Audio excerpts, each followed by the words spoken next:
You know at all. So I watched a David Attenborough program years ago, and it was following a Komodo dragon. Basically, this Komodo dragon is met with a much larger prey. I think it's a bull that is circling.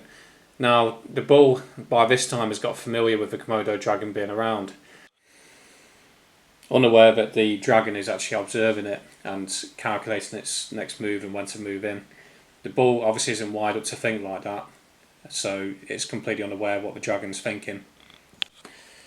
Only because it's not paying attention to the danger that's around it and has become too familiar with the dragon around it.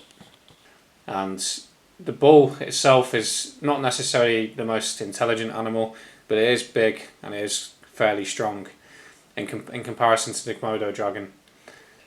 Now, what the Komodo dragon does is, rather than going in for a direct aggressive kill, what it'll do is it'll just circle up behind it, wait until the bull's at its most passive moment, unsuspecting, and then it'll move in behind and give it a good tag, a good bite on the back of its leg.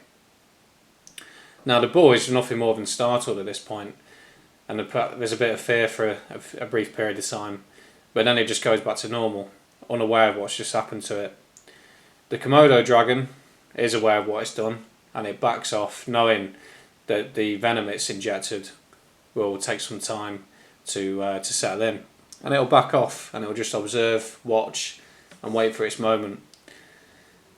And it'll keep watching, and others will become aware of this bull that's slowly dying out, and will begin to encircle it. They'll prod from time to time, see whether they can get any more, whether they can get moving already. But the bull's still aware and is still some sort of a threat, so they continue to wait.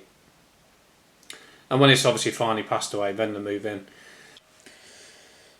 Now, the only concern is how a Komodo dragon behaves when it's met with a much smaller prey, for example like a little goat, in which case it won't nip it, it'll just kind of go for it basically.